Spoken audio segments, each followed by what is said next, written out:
ஐயனார் துணை சீரியல்ல அடுத்து வர எபிசோடில் நம்ம நிலா இருந்துட்டு சோழன் கிட்ட சொல்லி ரொம்பவே வருத்தப்பட்டுட்டு இருக்காங்க. எனக்குன்னு யாருமே இல்லாத மாதிரி தனிமையில் தான் நான் வாழ்ந்துட்டு இருந்தேன் அப்படின்ற மாதிரி சொல்லிக்கிட்டு இருக்காங்க. என்ன நிலா, நான் இருக்கிற போது நீ இப்படிப்பட்ட ஒரு வார்த்தையை சொல்லிக்கிட்டு இருக்க. உனக்காக தான் நிலா நான் ஒவ்வொரு விஷயமா பண்ணிக்கிட்டு இருக்கேன். உனக்காக மட்டும்தான் நான் வாழ்ந்துட்டுருக்கேன். அப்படி என்னெல்லாம் ஒரு பொண்ணு ஏற்றப்பாலாம் நான் இருந்தேன். ஆனால் நீ என்ன நம்பி சென்னைக்கு வந்த.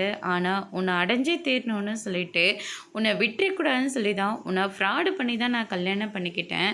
ஆனால் அந்த உண்மை தெரிஞ்ச போது கூட இப்போ நான் தான் வேணும்னு சொல்லி என்னை லவ் பண்ணுறதா சொல்லி உங்கள் அப்பா மூலயமாவே நீ என்னை கல்யாணம் பண்ணிக்கிட்டல. இதெல்லாம் எவ்வளோ பெரிய விஷயம். நீ எனக்கு கிடைச்ச மிகப்பெரிய பொக்கிஷம் நிலா. எதுக்காகவும் யாருக்காகவும் நான் எங்கேயுமே விட மாட்டேன் அப்படின்னு சொல்லிட்டு நம்ம சோழன் சொல்லிக்கிட்டு இருக்காங்க. எனக்காக நீங்கள் தான் சோழன் இருக்கீங்க அப்படின்ற மாதிரி சொல்லிடுறாங்க. இப்போ மட்டும் இல்லை நிலா, எப்போவுமே நான் மட்டும்தான் உனக்காக இருப்பேன் அப்படின்ற மாதிரி சொல்லிடுறாங்க.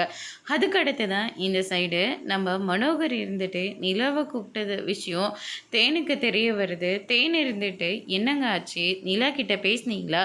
பேசி பார்த்தேன், ஆனால் அவள் தான் வரமாட்டேன்னு சொல்லிட்டு இருக்கா. நாம் நடந்துக்கிட்டது அந்த அளவுக்கு நடந்துக்கிட்டோம்ல, அதனால தான் அவள் இங்கே வர்றதுக்கு ரொம்ப பயப்படுறா. ரிசப்ஷனே தேவையில்லைன்னு சொல்லிட்டா அப்படின்ற மாதிரி சொல்லி ரொம்பவே வருத்தப்பட்டுட்டு இருக்காங்க. அதோடு இன்னைக்கான பிரம்ம முடிச்சிருக்காங்க.